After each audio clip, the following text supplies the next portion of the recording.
America Israel की Iran के खिलाफ शुरू की गई जंग जैसे जैसे तूल पकड़ रही है, आलमी मईशत पर भी इंतहाई खौफनाक असरात मुरतब हो रहे हैं। खासतौर पर स्टॉक मार्केट्स जो हैं वो बिल्कुल एविएशन इंडस्ट्री तो असरात दिखा रही हैं। पूछे आप हाँ। क्या हुआ है उसका? आलमी मंडी में खाम तेल की कीमतें जो है वो मजीद बढ़ गई हैं और ब्रेंट खाम तेल $83 फी बैरल की सतह पर पहुंच गया है। पाकिस्तान इस वक्त IMF से मुज़ाकरात कर रहा है। बेहतर होगा कि इस मामले पर IMF को भी एतमाद में लिया जाए। तवानाई बहरान की सूरत में पाकिस्तानी अवाम में अब इतनी सख्त लिटरली नहीं है कि वो पेट्रोल पहले ही कितनी बढ़ गई हैं, मजीद इजाफा बर्दाश्त कर यूरोप सकें। में ना गैस की कीमतों में इजाफा जारी है और ऑलमोस्ट 50-60% तक ऊपर चीज़ जा रही है और शिपिंग कंपनियों ने किरायों में गैर मामूली इजाफा कर दिया है।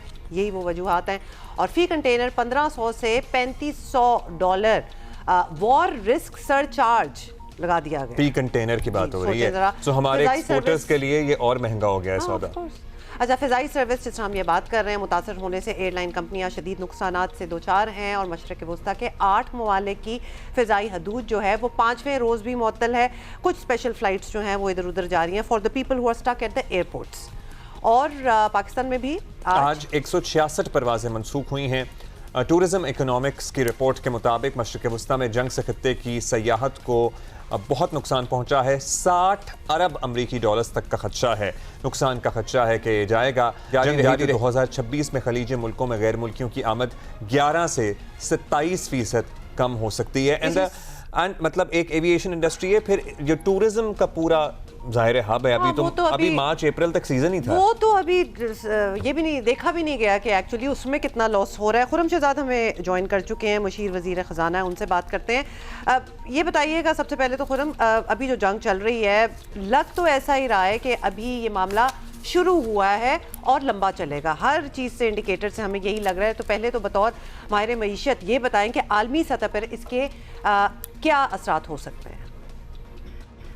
बिस्मिल्लाहिर्रहमानिर्रहीम, बहुत शुक्रिया मुझे लेने के लिए। देखें, जो एनर्जी है ना, ये की इंग्रेडिएंट है ग्लोबल इकोनॉमी का। किसी भी इकोनॉमी की जो बेसिक जो इनपुट होती है वो एनर्जी होती है और एनर्जी मार्केट्स में अगर डिसरप्शन होती है तो नेचुरली पूरी दुनिया पे उसका इम्पैक्ट आता है। और आप देख भी रहे हैं कि इसमें दो चीजें हैं, एक एनर्जी सप्लाईज खासकर ऑयल एंड गैस और दूसरा एनर्जी रूट्स।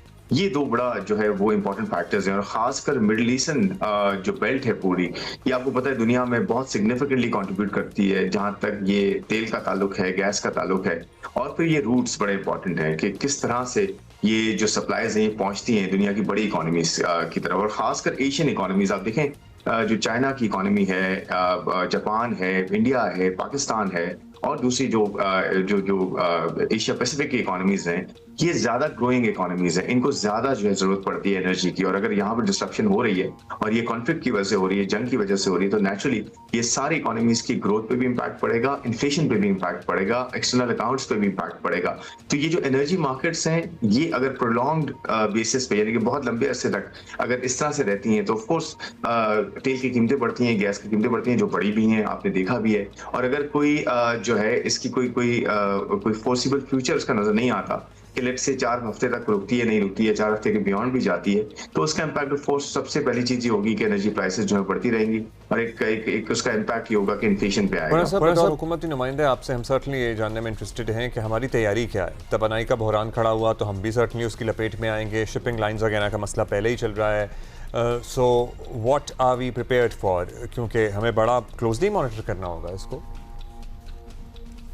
जी एब्सोल्युटली। देखें, दो चीजें, एक तो ये कि ग्लोबल इकोनॉमी जिस तरह से शेप होगी ये ग्लोबल फैक्टर्स की वजह से, रीजनल फैक्टर्स की वजह से, उसका हम भी ऑफ कोर्स उसका इम्पैक्ट पड़ेगा। लेकिन एक अच्छी बात यह है कि एक प्रोएक्टिव अप्रोच जो है वो जरूर है। पाकिस्तान में आपने देखा होगा प्राइम मिनिस्टर ने एक कमेटी बनाई है फाइनेंस मिनिस्टर साहब के चेयरमैनशिप में और ये रोज जो है मुलाकात हो रही है, रोज स्टॉक टेकिंग हो रही है, रोज जो है ये देखा जा रहा है कि हमारे पास कितने जो है पेट्रोल के रिजर्व्स हैं, कितने डीजल के रिजर्व्स हैं, कितने क्रूड ऑयल के रिजर्व्स हैं, कितनी गैस है हमारे पास और हमें और किस तरह से बिल्ड करना है। देखिए, बड़ी अच्छी बात ये पाकिस्तान के स्ट्रेटेजिक अलायंस है मिडिल ईस्टर्न इकोनॉमीज के साथ, खासकर सऊदी अरेबिया, खासकर यूएई और ये इस कतर के साथ, इस तरह की इकोनॉमीज के साथ। और आपने देखा है कि हमारे सऊदी अरेबिया के साथ बहुत ज्यादा स्ट्रॉन्ग रिलेशंस हैं और उनके साथ स्ट्रेटेजिक रिलेशन का मतलब ये होता है कि कभी वॉर लाइक सिचुएशन हो या इस तरह की इमर्जिंग सिचुएशन हो तो उसमें आपको जो है वो प्रायोरिटी मिले। और ये जो है आपको नजर भी आ रहा है और मिलेगा भी। और इसमें बहुत सारी फाइनेंशियल सपोर्ट भी होती है, आपको पता है, और ऑयल की डायरेक्ट सपोर्ट भी होती है। डेफर्ड पेमेंट पे ऑयल हमें मिलता है कि जी आप कीमत आगे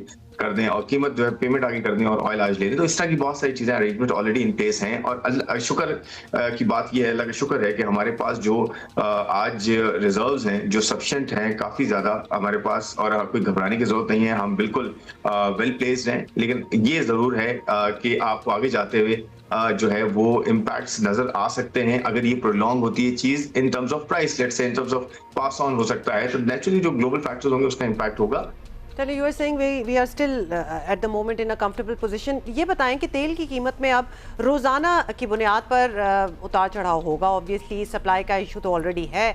वैसे तो ओगरा का ये डोमेन है, लेकिन वजारत ख़जाना का भी गहरा ताल्लुक है इससे। क्या अब हर 15 दिन बाद कीमतें बदलने वाली पॉलिसी ही चलनी चाहिए या फिर हंगामी सूरत हाल है? दीज आर अनप्रेसिडेंटेड सिचुएशन जो इस वक्त बनी हुई है, इसमें कुछ और गैर मामूली फैसले भी करना पड़ सकते हैं।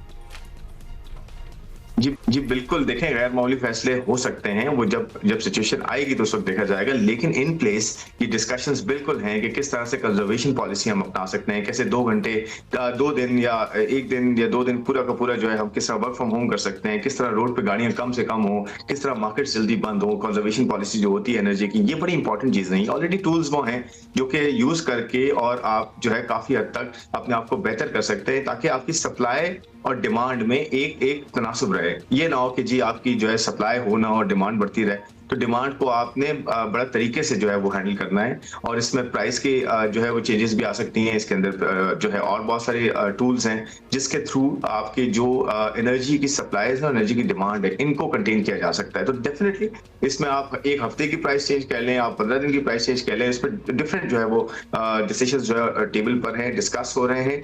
लेकिन जल्दबाजी नहीं करनी, अभी सिचुएशन इन कंट्रोल है। आगे जाते हुए इंशाल्लाह जैसे सिचुएशन अनफोल्ड होगी, टूल्स ऑलरेडी अवेलेबल है, ऑलरेडी प्लान्ड है, ऑलरेडी डिस्कस हो चुके हैं, वो अकॉर्डिंगली जो है वो यूज किए जाएंगे। और इंशाल्लाह आप देखेंगे कि पाकिस्तान इकोनॉमी और जो हमारा नेशनल इंटरेस्ट है इसको भरपूर तरीके से जो है इसको जो है सपोर्ट किया जाएगा। एनर्जी की डिमांड को भी कम करने के लिए मुख्तलिफ तरीके बरूए कार लाए जा सकते हैं। होम टाइप आप जो बातें कर रहे थे कि वैसे तो बहुत अरसा पहले हमें बहुत सी ऐसी चीज़ों पे पीस टाइम्स में भी इन मॉडल्स पे हमें जाना चाहिए। But you are saying, Khurram Shahzad हमें ये कह रहे थे कि अभी कोई घबराने वाली बात नहीं है।